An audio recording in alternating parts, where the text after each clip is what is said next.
Запрещен въезд и выезд из города, в том числе для жителей пригорода, которые работают в городе. Нужно сегодня всем ехать по домам. Те люди, которые живут не в Алмате, должны направиться в свои регионы, заниматься своими домашними делами.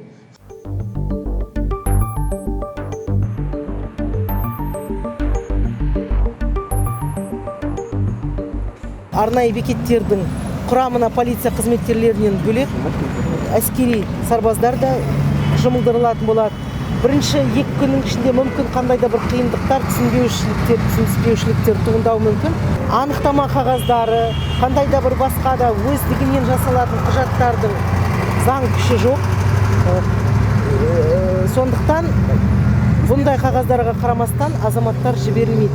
Егер ол облыстың тұрғыны болып, бүгін қалада қалып қалған жағдайда дереу өз үйіне жетуі тиіс. Сонымен қатар жұмыс берушімен осы мәселенің ақ-қарасын бірден жағасына шығарып анықтауы тиіс.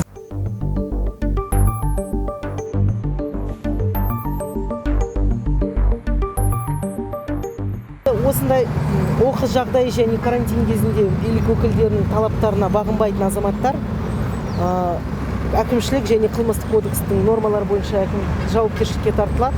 Әкімшілік кодексінің 476 бабына сәйкес 15 тәулікке дейін әкімшілік қамауға алынады. Ал қылмыстық кодекстің 379 бабының нормалары бойынша ол 3 жылға дейін бас бостандығынан айырылуы мүмкін.